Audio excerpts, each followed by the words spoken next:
Ambulance 13, c'est l'histoire d'un groupe d'ambulanciers, de médecins aussi, bien sûr, en première ligne pendant la guerre de 14-18. Donc un mélange d'individus, d'origine sociale, de mentalités extrêmement différentes et jetés ensemble et solidaires dans un conflit épouvantable. C'est une automobile chirurgicale comprenant tous les objets de première nécessité pour opérer en extrême urgence sur un champ de bataille pour sauver le plus de vies possible. Au début de la Grande Guerre, il existe exactement 49 automobiles pour toute l'armée française. Toutes les ambulances sont tirées par des chevaux ou des mulets. On ne voit pas d'utilité de mettre des véhicules automobiles pour tirer des ambulances pour des blessés qui ne peuvent plus servir au combat. L'autochir a été motorisé aux environs de avril 1915, juillet 1915, je pense.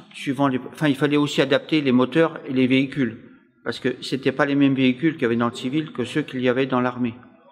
Il fallait faire des roues beaucoup plus hautes pour qu'on puisse passer dans les ornières des champs de bataille, les faire un peu plus étroites pour qu'elles puissent passer dans les tranchées. Au début de la guerre, avec les éclats d'obus, on ne sait pas très bien où localiser les éclats d'obus dans le corps. Donc Marie Curie vient de faire une invention capitale, la radio. Ici, vous avez une des premières voitures autochir, une voiture de radio d'autochir de l'histoire. Il n'y a pas de blindage en plomb, c'est simplement des planches de bois. L'opérateur prend autant de rayons que les malades qui le radiographient. Elle possède un siège où on peut s'asseoir pour les blessures, par exemple, de la tête. Ici, comme ça. Ici, on peut glisser le brancard et cette partie-là est mobile. Donc, on peut faire des thorax, tout ce qu'on veut. Toutes les parties hautes, autrement, on monte ici, voilà, comme ça, avec le trou pour les grands. Bon, quand il pleut, on rabat ou s'il y a besoin, on met ça. Je m'étais juré de jamais faire d'historique, tout simplement. La seule exception, donc, c'était 14-18. Et parce qu'il y a un gros travail, tout simplement, de recherche de docu. Moi, j'aime bien prendre la feuille, commencer à travailler tout de suite dessus, et puis voilà, quoi. Et quand on fait de l'historique, ben, c'est tout simplement pas possible, parce que avant de faire la première planche du premier tome, j'ai dû attendre peut-être 2-3 mois avant de commencer à essayer déjà d'esquisser le premier dessin. Et après, l'idée, c'est, une fois que j'avais attaqué, c'était justement refermer les bouquins, et puis... Comme je dessinais beaucoup les tranchées et que les tranchées étaient souvent improvisées côté français, donc c'était un peu pour rester dans le même état d'esprit, c'est-à-dire improviser. Le poilu en lui-même était un personnage fascinant qui rappelait un petit peu les grognards de la Grande Armée. Deuxième question, mon grand-père, qui a fait la guerre de 14, m'avait souvent parlé des souffrances des blessés. Un blessé, il devait attendre la fin de l'engagement, la fin de la bataille, c'est-à-dire parfois plusieurs jours sur place pour être soigné. Donc cette souffrance humaine profonde qui a beaucoup marqué les poilus et qui a beaucoup marqué ceux qui les ont entendus parler de la guerre m'a donné l'envie de parler de la médecine, des conditions dans lesquelles elle était pratiquée pendant la Grande Guerre. En principe, le médecin ne va pas plus en avant que ce poste de secours. Il ne va pas sur le terrain ramasser les blessés. En principe, ça c'est le travail des brancardiers. Néanmoins, et c'est montré comme ça dans certains moments de la bande dessinée, il est tout à fait possible que certains médecins soient allés donner un coup de main aux brancardiers qui, devant le nombre important de blessés, n'arrivaient pas à évacuer tout le monde, et donc le médecin a mis la main à la pâte. Ça, c'est à peu près certain que ça s'est produit. On en voit sur le front finalement assez peu de médecins, puisqu'on pense au début de la guerre que les blessures seront peu nombreuses, qu'elles ne seront pas graves, et que la procédure à mettre en œuvre, c'est une évacuation rapide. Évidemment, ce n'est pas du tout ça qui se produit. Les premiers mois de guerre le montrent, et très vite, le service de santé doit se réorganiser pour pouvoir faire face à cet afflux massif de blessés et à ces blessures graves auxquelles sont confrontés les médecins. On envoie en première ligne, dans les postes de secours, les premières structures dans lesquelles on accueille les blessés après les avoir ramassés sur le champ de bataille, c'est dans ces structures-là qu'on trouve les médecins les plus jeunes.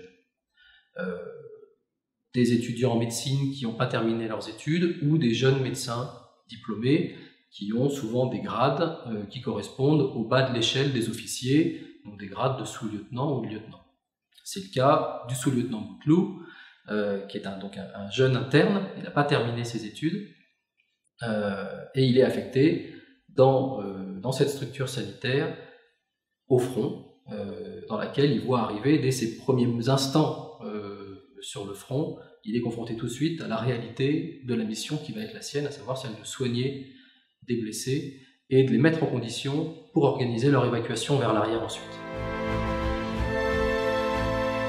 Personne n'irait un bouquin comme ça, quoi. Si on dessinait de la manière aussi crue le champ de bataille, comme il pouvait être, où vous pouviez avoir le torse d'un homme qui était scotché, on va dire, sur un tronc d'arbre, par exemple, entre autres, ça c'est indessinable, ça. On assiste, je crois, dans toute la série, à une ou deux décapitations, parce que ça c'était un classique aussi, hein, voilà, décapité par un éclat d'obus. En fait, ce que je dessine, un pied, un morceau de pied ou un corps décapité, il faudrait le reproduire 10, 15, 20, 100 fois, quoi. Donc j'en montre un, voilà. C'est un résumé, c'est un raccourci en fait du champ de bataille.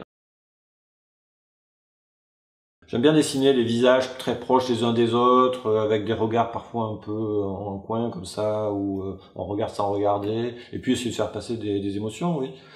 Parce que on n'a que 46 pages pour raconter une histoire. Si on n'essaie pas de lui donner un peu d'intensité justement sans qu'il y ait du texte, pas forcément à travers le texte, donc il reste quoi, les attitudes, les expressions, les regards. Donc ça, il faut en user et en abuser quoi, le plus possible.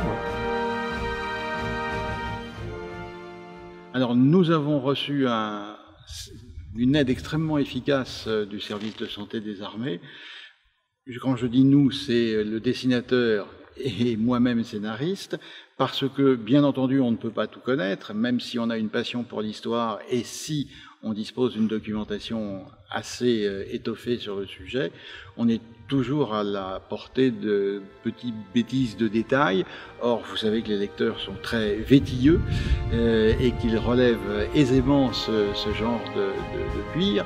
Donc, le service de santé nous a permis de ne pas dire de bêtises.